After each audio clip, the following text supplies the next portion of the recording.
The pair tried everything they could think of to light the flame of rage using the mirrored shield, but after a couple hours of trying, they found themselves unsuccessful.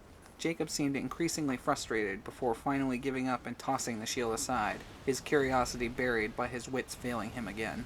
Jacob, you can't treat such an important relic so carelessly, Sylvie scolded as she scooped up the shield. Sorry, I just can't look at it anymore. I'm out of ideas, he said with frustration, sitting down and resting his face in his hands, blowing air out his mouth.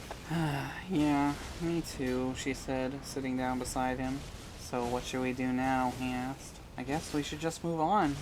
Maybe with some time we'll figure out how to light it, and then we could come back, Sylvie suggested. Jacob looked to her a moment before nodding and standing up.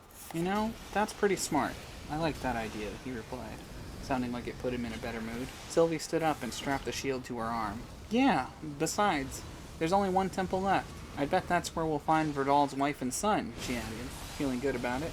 Oh, that's right, he said, sounding sick to his stomach. What's wrong? Well, we found their daughter burned alive by the kiln of fear. I'm not sure if I can stomach seeing a little kid that way, he replied. Sylvie's heart sank, dread creeping over her. Oh, right. And even if they are alive, we still have to tell them about their daughter, she choked. Jacob was looking at Sylvie, but she found herself unable to look back at him. He stared at her a moment before saying, It's okay. I'll tell them, calmly and sadly. Sylvie took his hand and looked into his eyes, seeing hurt unlike any she'd ever seen there before. I wasn't ready for how rough today was going to be, she said, unable to bear his gaze any longer.